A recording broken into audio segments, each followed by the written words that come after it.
Hey, so I'm here with Rodolfo Franco from Brazil. Brother, what brought you to ORU way back when? So I was recruited for a basketball coach to play junior college, and I could not play anymore. And he asked me if I want to keep studying. So he helped me to be the women's manager for the basketball team. So that's why I come to ORU. So, were you already done with your undergraduate studies when you came to ORU? Was it just grad school, or were you finishing undergrad and going to grad school? So I finished my associate degree first, and then I finished my bachelor degree at ORU, Ah, okay. and also I did my master's in MBA. So, what was it like leaving Brazil and coming to the States? What made you want to do that? Was my dream since I was 12 to play basketball and study in the United States. That was my goal. I didn't want to play professional. I want to play college and study in the United States to have a degree, international degree. Looking back now, where I know you and I are looking like 20 years ago, we were in college. But I mean, do you think that all of that sacrifice was worth it to get here to do that? Yeah, uh, I sacrificed a lot being away from my home, from my friends and my family, but that was my goal since I was 12, and my parents support me with my decisions. So. That's really cool. I know it's really hard, just kind of as an immigrant trying to come to the U.S., study, and then find ways to do things so that we can continue to be here and try to experience, what I guess the American dream is for a lot of people. College is really expensive for a lot of folks. You were able to pay for it with some scholarship, is that right? Yeah, because I was as athlete, so my associate degree, I have full tuition and fees, but I have to pay my rooming board. Also the same at ORU. Ah, okay. So you had to come up with the other part of that. Yeah. Okay. That's interesting. That's cool. What would you say to somebody that was starting their career now, like they're junior, senior, high schooler, and they're trying to say, is it worth paying all this money? Because when you and I were at ORU, it was like 20K. Now it's like 40K. Is the 4 year education worth it? You went on to an MBA, so I mean, is this something that you thought really had great value, even looking back now? Is it worth the sacrifice? Well, it is. I think the university they should make different the system. Some of the classes for general studies, I think they should not have as many general studies classes. I was hearing that from Dennis today too, and just the way the system was over there. Because over here we do a lot of general studies, and then we also do the actual core classes or your major Mm. classes. And I find that interesting. But in the U.S., what I've learned is that, and I think my wife is telling me in Colombia, when you study law or business, that's what you do.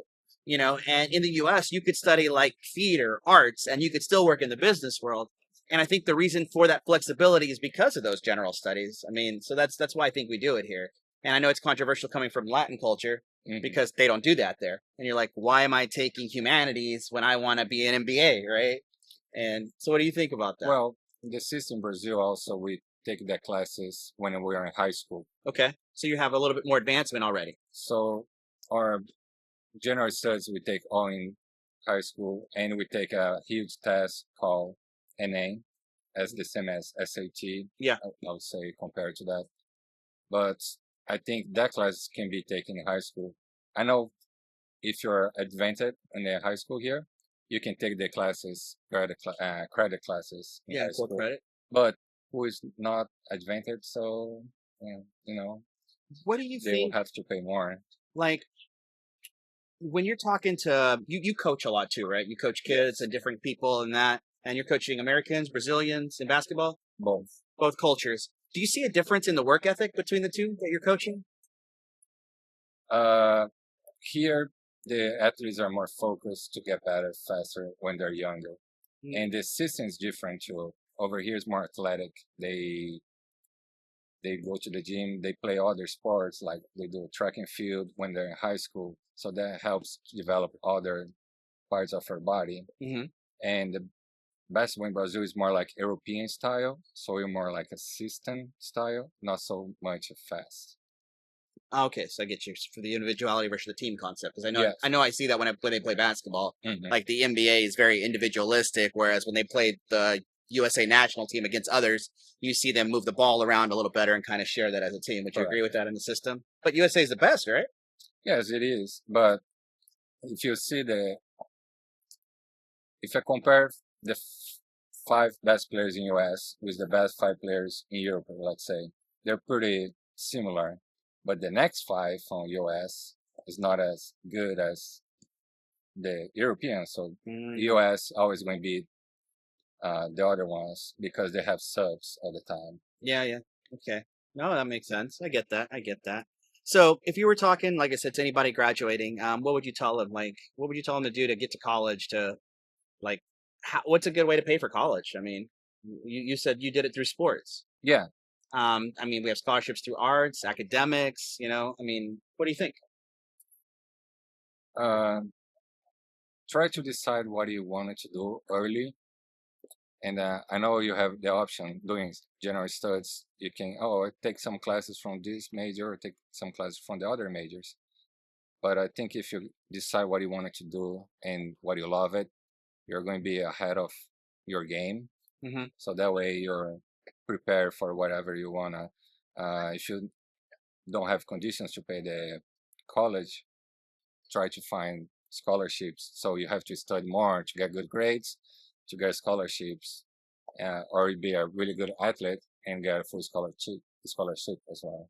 Yeah, it's an interesting aspect. You could be a really good athlete, but a lot of people may not have that ability, but may be able to be gifted academically Yes. and pay for it. That way, what you're saying is true. I think a lot of people say, I'm going to go to college, but they don't think, what kind of career do I want? Hmm. And maybe if we changed our focus to what kind of career do I want, what kind of degree does that require, then maybe we'd be able to have a little bit more focus and making sure that when you finish, that it has some sort of a financial benefit in that way, right? Yeah. And so I think that's really interesting. Thank you for sharing that, Rodolfo. Is there anything else you'd like to share? No, I appreciate for the opportunity to express my opinion. So Thank you, Dolfo. And like I said, I've known Dolfo since the year 2007, 7. which is a long time. We won't say how long, but you can do the math on that. And so I appreciate him taking the time while we're here in Tulsa. He just got done playing a tennis match. How'd you guys do? Not so good, but it was pretty good matches. Yeah, they play a little team style. So even when you get above that 40 age group, you got to stay in shape. And some people do a better example than others. So we appreciate that. Thank you. Thank you.